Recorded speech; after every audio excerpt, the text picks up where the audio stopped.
Macmillan Audio presents The 33 by Héctor Tobar. Read for you by Leyva.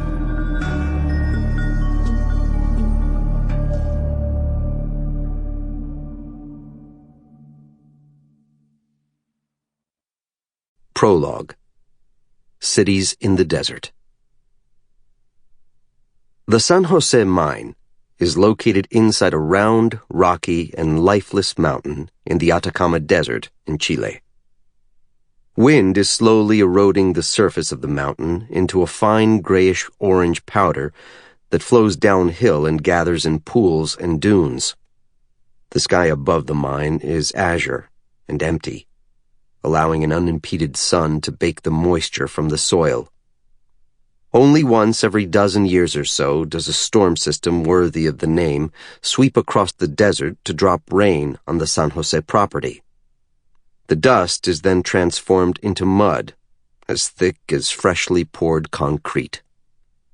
Few sightseers visit this corner of the Atacama, though the naturalist Charles Darwin did pass nearby, briefly, during his 19th century journey around the world on a Royal Navy research vessel.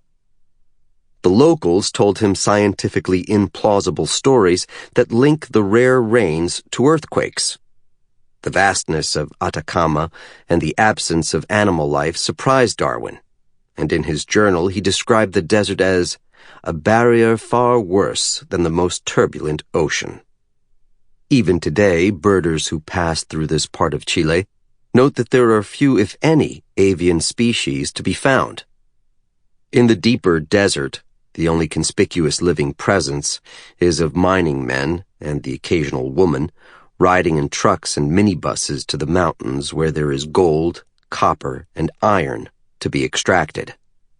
The wealth of minerals under the barren hills draws workers to the Atacama mines from the nearby city of Copiapó and from many other distant corners of Chile.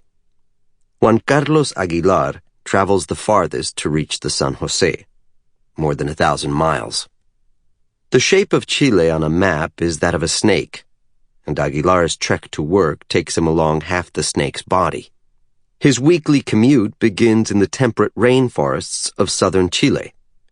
At the mine, he supervises a team of 3 men who repair front loaders and the squat, long-armed, insect-like vehicles known as jumbos during a 7-day shift that begins on Thursday morning. But his ride to work starts 36 hours earlier on Tuesday evening in the town of Los Lagos.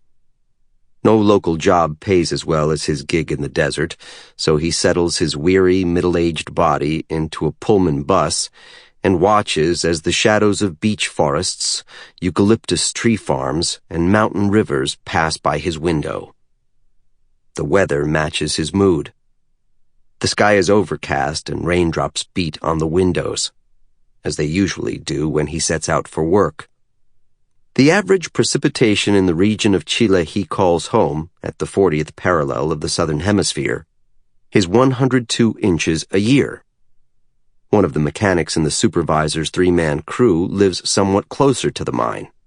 Raúl Bustos leaves for work from the port city of Talcahuano, near the 37th parallel. A tsunami struck Talcahuano 5 months earlier, triggered by an 8.8 magnitude earthquake. The disaster killed more than 500 people, left the city covered with pools of ocean water in which thousands of fish flopped about, and washed out the Navy base where he used to work. Bustos is a punctilious father of 2 and devoted husband. He boards a bus heading northward, then travels along a flat landscape filled with greenhouses, tractors, and the fallow and cultivated fields of Chile's agricultural heartland. He passes through the town of Chillán, where another member of Aguilar's crew begins his own journey northward, and then through Talca, where a tall and devoutly Christian jumbo operator boards yet another bus. The men who work inside the San... Sample complete. Ready to continue?